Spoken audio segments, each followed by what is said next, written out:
Live from Utrecht. This is the fan Wirdum Sjorsnado. Hello. Sjors, I have amazing news. You have amazing news. Tell me. Are you ready for this? I don't know.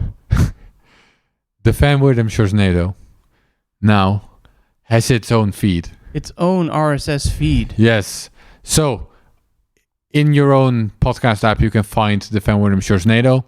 Or maybe not yet. I think it usually takes a few days for these things to pop up. Longer than you would expect. Like it could take up to 2 weeks maybe even. Well, I already signed up for it a week ago. So I think it exists, but I had the URL. Yeah, but that's the RSS feed because you're a technical wizard. Most people just click subscribe in their podcast app. I did it in iTunes. I it's there? Directly to the podcast feed. Yep. It's there? Okay, it's not in my app yet, but it will show up soon. So we have our own feed. This is also for our listeners. Yep. Ladies and gentlemen, the fan Wirdum Sjorsnado has its own feed for you to subscribe to. Yes, sir. Sjors, how do you like reusing addresses? I love reusing addresses. It's amazing. It's so convenient, isn't it? Yeah, it just makes you feel like, your exchange, if you're sending them money, they know everything about you. and they like that, right? It's so convenient. It's so easy. Nothing to complain about here. Absolutely. So, that was our episode. Thank you for listening. Okay, actually, I think everyone will know reusing addresses is a horrible idea. Absolutely. You're giving away all your privacy. I guess that's the main problem, right? You're just giving away your privacy. I guess in the long run, there's maybe some sort of quantum risk, but we mostly care about privacy. You're giving away your own privacy, and also you're giving away, you're compromising the privacy of everyone you're interacting with. Because if you give away your privacy, that means everyone who's paying you, blockchain analysts can figure out that they're paying you, and the other way around. If you're paying people, then so it's compromising everyone's privacy. So while it's very convenient, it's something we shouldn't be doing. Is it, Sjors? Exactly. So that's why most wallets have a button called Get New Address. And some good wallets will actually automatically make a new address whenever you even click on Receive. Some wallets don't. Mm-hmm. All right, so that works. We need to generate a new address for each payment we receive. However, Sjors, this is a little bit inconvenient as well, isn't it? It can be. So here's the solution. We need an account system for Bitcoin. Or at least it's possible to create an account system on Bitcoin. And it could be useful. I think the word account has some negative connotations. But it'd be nice if you knew one thing about the other party. And then you can keep sending them money while automatically using a new address. I think that's what we want. Right. So Jose Femenias Easypaysy. That's probably a severe mispronunciation of his name, but Spanish developer Jose Femenias Easypaysy, he also believes so. He believes Bitcoin would benefit from an account system. It's called easypeasy, which is short for easy payment system, I think. Easypaysy, and that's what we're gonna discuss today. All right. Okay. So it's pretty clever, and we'll get to possible downsides later, but let's first just explain how it works, yeah? Yeah, how does it work? Because this time you're going to explain me how this thing works. I'm going to do most of the explaining this time. All right, so to generate an account, one of the clever things about this proposal is that it uses nothing outside of the Bitcoin blockchain itself, necessarily. There's options to that, but we can do it all without any outside of blockchain thing. Well, by thing, you don't mean wallets, but you mean there's no communication protocol. You don't have to run a server to communicate with the other person. Exactly. We generate the account on the Bitcoin blockchain itself, and people can find the account on the Bitcoin blockchain itself. Okay, so how do I generate an account? Right. So an account is basically a transaction. That's in this proposal what an account is. Okay. And this transaction consists of one input, so one address where coins are sent from, but this one input is a multisig input, so it has two public keys. It also has one output, which is a, what's it called? Op return, sorry. Op return. So one op return output. So you're sending some money from a multisig address that you control yourself to no input. Vacuum. You're basically sending no money, but you do need to pay a fee. So that's the only money that's involved in this transaction. You're not actually spending anything to anyone, but you need a little bit of funds to have it confirmed. So the input does need to send some money, which is the fee, and then the output receives nothing, right? Right. And so the reason why we need a 2 of 2 multisig is... Yeah, okay. So there's 2 public keys in there. So these are basically your public keys at this point. When you're making this transaction, you're announcing to the world, these are my 2 public keys. One public key is your identity public key, or one of them is for communication anyways. I forget, there's a term for it which is slipping my mind right now, but one of them is for communication. So if you want to send me some kind of message, you use this public key, which I think is the first of the 2, like it's just in order. The first one is for communication, and then the second one is for value. One of the reasons there's 2, or I think the main reason there's 2, is that one is even more important than the other. Like if you lose your communication key, that's a problem, but at least you're not losing money. Well, if you lose the value key, you're actually losing money. So what you can do is you can put the value key in cold storage in a safe somewhere, secure, while you can still talk with people, communicate with people. Okay. So that way, even if your computer is compromised and only your communication is compromised, and you still keep your funds. So that's why there's 2, basically. Yeah, and it might be worth reminding the listener that, so what you're doing here is you're funding your own, or like putting a trivial amount in your own multisig address and then immediately spending from that multisig address. And the reason you have to do the latter is because you reveal the keys when you're spending, not when you're receiving. So in order for the rest of the world to see what your keys are, you have to spend from it. Right, yeah, that's a good addition. Indeed, when you're spending 2, well, anyway, no need to repeat. You're right. Okay, yeah, so and then the op return message that's in the outputs of this transaction can communicate any other piece of information to the world. Yeah, you can basically communicate text in this output. So the text we're communicating here is a JSON message, and it includes the instructions for how to pay to this account. That's the main thing it includes. Yeah, I doubt it's actually JSON.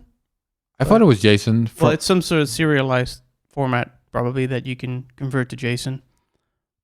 Because otherwise it'd be very inefficient. What Jose told me is it's a small JSON document. You think that's probably a simplification? Well, I don't know. I didn't read it in that level of detail. So there's only 80 bytes available in op return. So you could use those 80 bytes to write ASCII characters, with an opening bracket and colons and all this stuff. But you can also agree on a serialization format that could put way more information in a smaller space, just like PSP. But you don't need to communicate a lot of data. You just need to tell people which kinds of transactions you're accepting on this account. Sure, you can do it inefficient if there's not much data. But if you want more data, you can do it more efficiently. Okay, fair enough. Well, anyway, so there's 3 ways of receiving funds on these accounts. The first way is not recommended. It's to receive payments on your value public key. So now we're back to reusing addresses. We don't actually want that, but it's an option. It's even worse than that, I guess, because you're announcing, hey, this is where the money is going to the whole world, and then it's reusing addresses with everyone that you receive money from, plus everyone you're not even receiving money from because you've published it. It's bad. It's in there because it's just an option for people to use. You can choose not to use it, but if we're making this protocol, that was Jose's reasoning. We might as well include it for people who do want to use it. It's a little bit like donation addresses. Some people do use, a donation address, which is just one address they post on a website somewhere, and anyone can pay to this address. So while it's not ideal, it's it's an option for people that insist on compromising their privacy. Okay, what's the other option?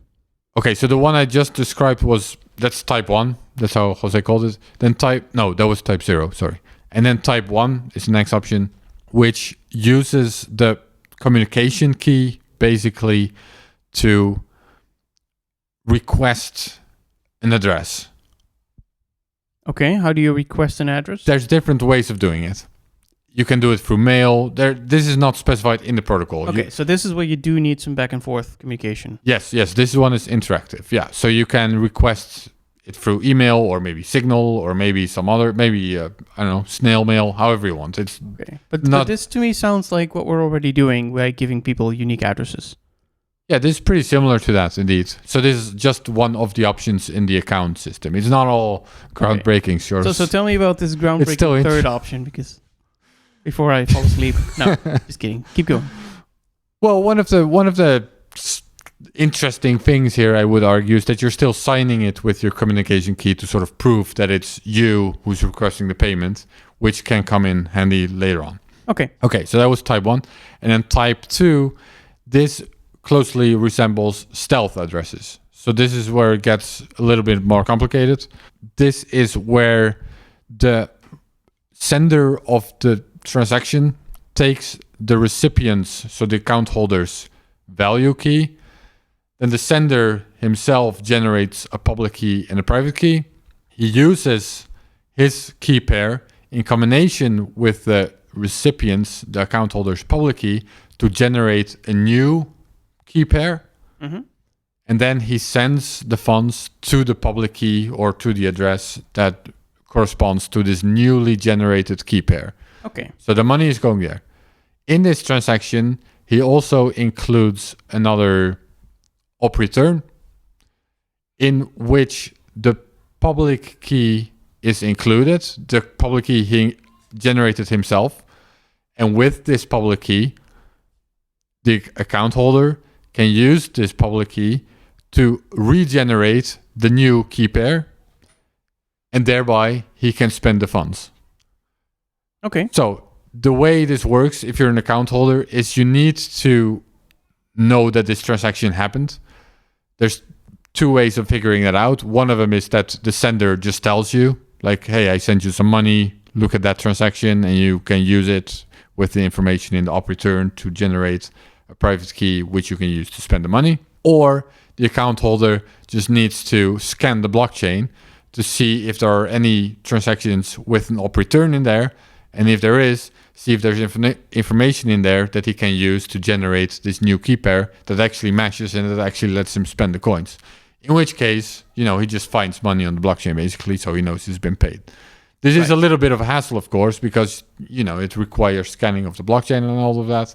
But it is very private because even though it's relatively private, because even though the value key was revealed in his account, this new money isn't sent to anything that anyone can link to the account by just looking at the blockchain. It's sent to a completely new address, which even the recipient, the account holder, didn't know at first and had to figure out. So therefore, it does offer nice privacy features. Yeah, I'd say that's quite nice. The privacy gotcha there that I would think about is that when you, as the recipient, you first publish, your identifier, your account. Yeah, so shall I first explain that, and then you get to the privacy gotcha? What the identifier is? Oh, what the identifier is. Yeah. Sure. You can do that. Right. So how do people find your account? As mentioned, it's just a transaction. It's a Bitcoin transaction that's going to be included in the blockchain. So the place where it is included in the blockchain, that is the identifier. So for example, the block height plus the place in the block. That's exactly what it is. Not for example, that's exactly what it is. Yes. So the block height is, 578,331. I'm just making something up. And you're one of those old schoolers that still remembers blocks in the 500,000 range.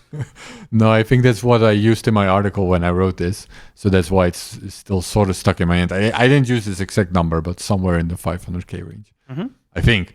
And then it's like the 738th in the blockchain, and then the actual account identifier is, if I'm recalling correctly, it starts with the actual blockchain. So if it's Bitcoin, it's like BTC at 500, whatever number I just used in the 500K range, dot, and then 700, whichever one I just used. And then I think there's a slash and there's a checksum, right? So then you have this identifier, which is based on the place in the blockchain. There are ways where you can revert. That's not the right word. I think what you were going to say is it's going to convert to some nice mnemonic style. Yeah. So a couple of words like rabbit, big, fish. Exactly. Right now, I was unable to remember the exact numbers I used, but if I would have used a mnemonic in the first place, rabbit, fish. Oh, I already forgot. Yeah, rabbit, big fish. Whatever it was. That's much easier to remember. Yeah, that makes sense. So then you can remember it and you can tell people and you don't forget. It's much easier to remember. And you can go on TV and say, remember, rabbit, big fish. And then people can send money to rabbit, big fish. And maybe that's slightly easier than giving them an address, though I'm a little skeptical whether that short name is such a big deal. But this is kind of where we get privacy gotcha and also the stealth address part. Let's hear it. So the first time you're using this as a recipient, so you're going to create an account, you're going to put a transaction on the blockchain. Mm-hmm. If then later on you receive coins, they're gonna, we're gonna assume you use this third methodology, the nice privacy thing. Mm-hmm. It's gonna arrive on different addresses, so that's very nice. But if you're stupid, or if your wallet is stupid, it's going to combine coins that are related to that first transaction. The first transaction itself is not spendable because it's an up return, but maybe it comes from another coin. Sure. And now you start combining coins, and somebody can link your identity to everything you received. So you still need to be very wary of this cluster analysis risk. Yeah, you need to could avoid that and warn you about it. Yeah, no, that's true. You have coins in your wallet which you're gonna use to pay the fee. And you probably have some, you probably have more in your wallet than just the fee. So you have change, and it's then sort of linked to your account, and so after which the coins can be linked to even the coins you received privately, and that's something to be aware of. Sure. Yeah. So I think it's this initial step where you have to announce something on the blockchain that creates this liability almost. Now, for some parties, that's actually kind of a feature, or at least they can manage it. If you're an exchange, you know what you're doing. You're not going to make those privacy mistakes. And one of the cool things is that you can add a DNS record is one of the suggestions, so that people can verify that, hey, this DNS record matches this big fish thing, and that's a nice way to double check. I could imagine hardware wallets could also embed some of these well-known codes, so that if you're sending to Kraken or whatever, your hardware wallet could say, oh yeah, that's actually an address that belongs to that exchange. At least the last time we updated the firmware to know these accounts. Mm-hmm. It's kind of nice against clipboard attacks and that sort of stuff. Right. But that's for these schemes in general. I don't think you need to have this announcement in the blockchain specifically. So if you go to stealth addresses, which I believe is BIP 47, the mechanism there was slightly different, though I might remember it incorrectly. But the idea there is that you generate a payment code, which is longer, but it's not something you have to put in the blockchain. And so you can give that code to somebody else, and that's your identity. Right. But that identity is not tied to anything in the blockchain. And then you do the same magic trick with somebody takes their own key and adds it and does a bunch of math and then sends it to an address. And then I think there is an announcement on the blockchain, but it's done by the sender. So when... It's always done by the sender. Well, at least the payment there's a separate announcement from the payment. So in the scheme we just talked about in Easypaysy, it's the recipient who has to announce their identity on the blockchain essentially once. But then when you want to send to them, there's some back and forth. But here in the stealth addresses scheme, it is the sender that needs to make an announcement on the blockchain saying to a standard address, hey, so they get a payment code and they send one transaction to a standardized address, which is always the same thing, as a handshake. And then using the handshake, that's how you come up with the unique addresses that you're actually going to use. So the recipient will watch the handshake address, and every time it sees a transaction on the handshake address, it then knows what other addresses it should be watching. Right. Okay, so that does require more blockchain transactions then. I don't know about the number of blockchain transactions, maybe a little bit. But the nice thing is that it's the senders that are sort of sacrificing their privacy, but only really to the recipient, and they're doing that anyway because they're paying the recipient, rather than the recipient revealing it, lowering its privacy. But I don't think it's a huge deal, and all of these schemes you can choose to just do more off-chain. You can just have an identifier that you send via email, and it's not as short. That's the downside, but it's just a public key in that case, and you can do fun things with it. Right. Well, you want to get into the benefits of this system? Well, we did some benefits and some downsides. I would like to remind the listeners of a chicken egg problem that was brought up by the infamous ZMNSCPXJ. Zeman. Or as the Canadians say, Zman. If you're a new Bitcoin user and you want to use this system, you don't have coins to send anywhere. Sure.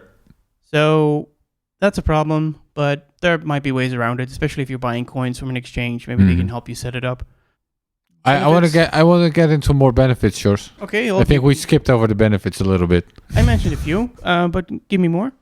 Recurring payments. Did we mention that one? No, we haven't mentioned that. That's a good one. Yeah, so recurring payments. So you want to pay rent every month. So your landlord would have to generate a new address every month. And wait, why is this a problem? Well, you could say it's annoying for the landlord to have to send you an email with an address every month. Right, exactly. And then it's nice if you can predict these addresses yourself. Right. But I would immediately say there's a downside to that. Because if let's say my landlord has this magic box that he receives his Bitcoin on, and then his magic box breaks, but he can't give you a phone call to say, hey, yo, don't send me any more Bitcoins, then your rent just goes into the ether. Pardon the pun. Yeah. So, I don't know. He can call you, right? He knows where you live. He does know where you live. Yeah, he probably does. But maybe the postal service is down because of some election issue. So it can be tricky.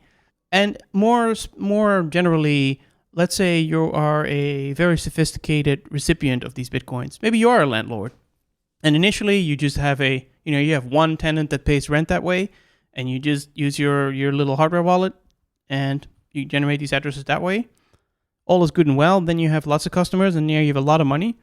Maybe you want to set up a multi-sig cold storage. Oh, but now you have to tell all your clients, all your renters, to basically use this new payment code. So it's nice if you can just give a new address every month, then the customer doesn't have to care how you generate that address. You can do it yourself. You can have all the sophisticated address generation methods you want. Sure, but here's the thing. I think your argument doesn't hold up, because I think the idea is that if you're the landlord, you can request payment each month. You just send a message, hey, pay me. And then your wallet can be programmed to allow this once a month for up to whatever your pay is. That way, your wallet doesn't need to know all of the addresses into the future. It just needs to know, okay, it's okay to pay this amount to this account each month, whenever they request it. But then we really don't need anything in this scheme. Because now what you're talking about is saying, okay, our landlord has some sort of public key identifier that you somehow trust on first use. It could be a PGP key, or it could be some other, just a Bitcoin key, that your wallet, and then there's a protocol where your wallet, where they can request payments from you, whether that's push-based or pull-based. Maybe your wallet is running and it's pulling the landlord server every day to say, hey, do you have an invoice for me? Do you have an invoice for me? And then based on some rules, you automatically pay it. I don't think this scheme makes that easier. The biggest complication there is just what does a server look like that you're going to ping? What's expected from a wallet? Should it ping every day, every week, every month? What if it doesn't? So that is an interesting problem to solve, but I think that's almost perpendicular to this. Okay, then I think the other big benefit is non-repudiation. Tell me, what is repudiation and what is non-repudiation? So I don't know what repudiation is, but I can perfectly explain what non-repudiation is. So I guess repudiation will be the opposite of that. Could be. It means that once you've paid someone, you can prove that you've paid someone. Okay. So you make some sort of order. I don't know. You order to buy a laptop, whatever, or a tea kettle. I'm just pointing at stuff on your desk right now. Yep, a teapot. Oh yeah, that's what it is. That's what you're ordering, and then the seller receives the money, and then he, after it, doesn't ship the order. And then when you complain, he says, "Hey, I never received any money. I don't know what you're talking about. I don't know who you are. Go away." At that point, now with Bitcoin, once you've sent it to a regular Bitcoin address, you have no way to prove that you actually did pay this guy. Because depending on how you got the address, right? I guess. If you got the address on a website, and then I want to solve it on the Bitcoin blockchain. So now we're solving it on the Bitcoin blockchain. Why do you want to do everything on the blockchain? You sound like an Ethereum person. I'm trying to make just hear me out, because I want to finish my story. Yeah. At this point, normally when you're just sending an address, that guy can just ignore you and claim that he never received a payment. Now, thanks to the brilliance of non-repudiation, I can take it to court and I can prove to court, look, this is his account. Look, I actually made a payment to this account. I can prove it. He signed it with this communication key, or this is the stealth address, or whatever. I can prove it in all sorts of ways. And at that point, there's no way for him to deny that he got the payment. So now the judge can order him to finally give me that laptop or tea kettle. Right, or less radical, you can use it in your accounting software. So there's a little bit of an extra check that payments actually happened where you think they happened. So you do agree there's a benefit now? I think in general, there's a benefit of having receipts, essentially. Right. And basically when you receive and when somebody sends you an invoice, you really need to have some evidence that you really got that invoice. So normally if you send an invoice by PDF or via email, it should have the address in it. And that email should be signed by something, maybe just the standard email, DKIM, whatever stuff. And then the proof of payment really is just that address now has money. But okay, so that's all cool. Great. Yeah. But there's more. There's more. Tell me. Okay, so actually I got an email from Jose earlier this month. There's updates to the protocol. Right, because just for the listener, this protocol was announced in December. Then there were some distractions in the world, and I guess. Oh, last December? Yeah. Okay. Now he's back on it. So I'm going to read the updates to you. Okay. Okay. Update A. Radical simplification. Interactive payments, most of the scaling solutions, and a few other minor things will be left out of the first implementation of the protocol. Okay, we didn't really talk about the relations to Lightning because that's even more complicated. But what was the first bit again? So interactive payments, that's going to be left out. And interactive payments, was that the second method you were talking about? Yeah, I think so. Okay, so we already dropped that, and now he's dropped it. Cool. Okay. B. Leaner and more powerful transactions. Do you know what IOC transactions are? I think that was the back and forth protocol. Oh, no, sorry, the cryptographic protocol we were talking about. Stealth one? The stealthish addresses. Okay. So IOC transactions don't need the op return output anymore. So easypeasy transactions can be as lean as any regular Bitcoin transaction now. Okay, that sounds good for privacy too.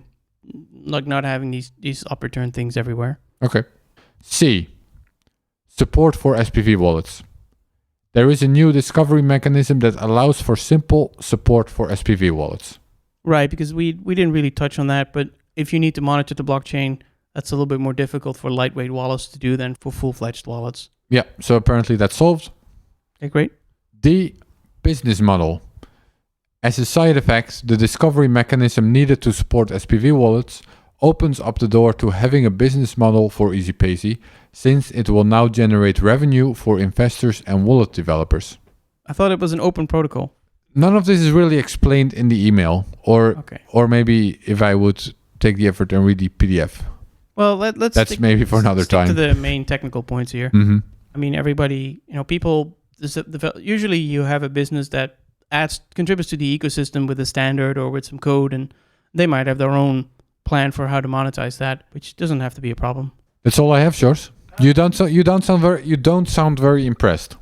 I mean, you sound mildly. I was around in the BIP47 days, right? And there's still only, I think, one wallet that sort of supports it, which is Samurai. Yeah. Mm-hmm. So, I do think we need something like this. So in that sense, I'm happy that people are working on trying to figure out a good standard for some sort of identity. Not in the KYC sense, but in the sense that I know that I'm actually paying this shop that I think I'm paying. Mm-hmm. And some sort of way to make address reuse really hard. Although I think part of that is already solved. I think projects like BTC Pay Server have made it ridiculously easy for at least for shops to just never use the same address. Exchanges should just never use the same address, otherwise they're just completely incompetent. One thing that might be worth noting is there's a development in Lightning by Rusty, who's proposed a system where normally with Lightning you scan an invoice, that's a QR code somewhere, and you pay it. That's it. But this proposal would basically have a QR code where if you scan it, you ping the node, then you get an invoice and you pay it. And that might sound trivial, but it means that you can stick a QR code on an orange in the supermarket and like multiple people can buy an orange basically and get a unique invoice for it. And you can adjust the price real time rather than having everything fixed. Because if you put an actual Lightning invoice on an orange, then after a week the price might be completely wrong. So in this case, your orange it's more like an identifier that says, hey, go to this Lightning node and ask me about the price of the orange. And that sort of solves a lot of these problems too. So you can have fixed identities. The orange could have an identity, or it's probably the supermarket that sells the orange. And so you get sort of the same thing. You can also do recurring payments and all these cool things. With an orange? With an orange, yes. But the thing is, I think there should also be systems like this for just regular Bitcoin transactions. What you're saying is it's basically solved for Lightning, or there's a it's not solved for Lightning, but it is easier to solve for Lightning because at Lightning you have to have a running node anyway. Right, and yes, and that's one of the critiques that I've heard of this solution as well. That's why focus on chain. Let's just move this type of stuff to Lightning. You could for smaller payments, but I don't want to pay my rent with Lightning. Exactly. What you're saying is no, it would actually be good to have it on chain as well. It's just you're not necessarily convinced that Easypaysy is the way to go. No, but I'm not saying there's any other specific way to go. So right. My guess is because there's so many different ways to go, and not a lot of people are enthusiastic about building it. It's going to be in a bike shedding-ish state for many more years. So my hope is that on Lightning we'll get all of this sorted out more quickly, and then maybe whatever happens on Lightning can inspire on chain. Or for that matter, maybe you just run your Lightning node software and let it hand out some on-chain addresses when needed. So Lightning might be the default, but for big payments, you do use on-chain, but you use all the Lightning protocol stuff, including the encryption and the routing and the 24/7 server to take care of generating on-chain addresses and verifying payments. Something like that. That's all I have. I'm through. All right. I was just thinking of that XRCP or whatever XKCD cartoon about standards. Oh yeah, let's make another standard situation. Yes. All right. Anyways, shall we close it out? Let's do that. All right, everybody. Thank you for listening to the Wirdum Sjorsnado. There you go.